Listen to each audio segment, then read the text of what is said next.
The fragile ceasefire between Israel and Hamas is under serious strain following renewed violence in southern Gaza. Both sides are now accusing each other of breaching the agreement brokered by US President Donald Trump. The most significant flare up occurred on Sunday when Israeli forces launched airstrikes on Rafah in southern Gaza after what Israel described as a blatant violation of the truce by Hamas militants. According to the Israeli military, 2 soldiers were killed during operations in Rafah to dismantle what it called terrorist infrastructure.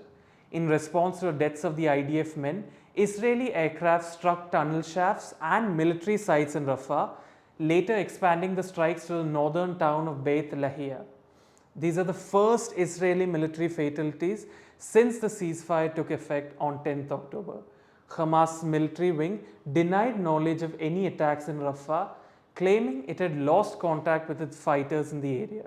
It insisted that the group remained committed to the ceasefire, accusing Israel of fabricating justifications to violate the truce and escalate hostilities.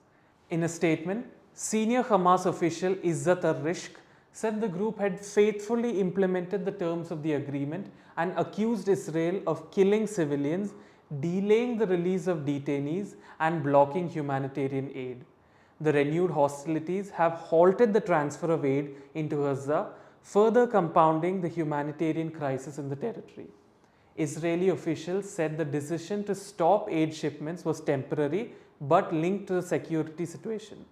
Sunday's violence was not isolated. On Friday, Israeli forces fired on a vehicle in northern Gaza, killing 9 people, including 4 children. The military claimed the vehicle had entered a restricted area and ignored warning shots.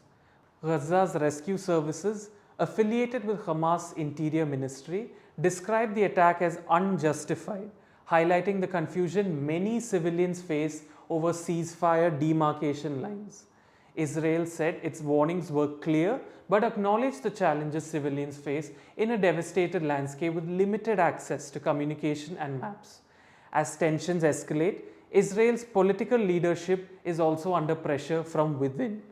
Prime Minister Benjamin Netanyahu is balancing a commitment to the ceasefire with demands from his far-right coalition partners to resume the war. National Security Minister Itamar Ben-Gvir, who opposed the truce from the outset, has called for a full-scale combat operation to resume immediately. He also welcomed the suspension of aid deliveries, insisting they should not be resumed. Despite the violence, both sides have publicly reaffirmed their commitment to the ceasefire. However, statements from Israeli officials suggest a new pattern may be emerging, treating each breach with a military response while attempting to avoid a total collapse of the agreement. Defense Minister Israel Katz said that Hamas will pay a heavy price for every violation and warned that responses would grow in intensity if attacks continued. The ceasefire, agreed in early October at Sharm el-Sheikh, includes provisions for phased hostage exchanges and prisoner releases. Hamas has so far freed 20 living hostages and handed over the bodies of 12 others. A 13th body delivered to Israel was later found not to be a hostage.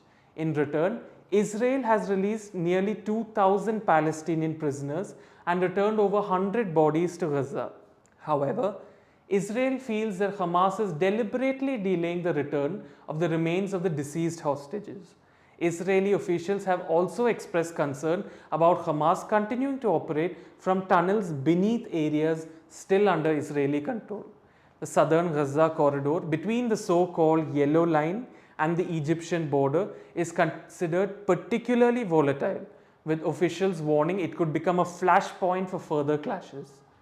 President Trump's administration has remained closely engaged with US officials, including envoys Steve Witkoff and Jared Kushner, coordinating with Israeli officials. Trump, speaking from Air Force One, suggested that the incident in Rafah may have been the work of rogue elements within Hamas, not its central leadership.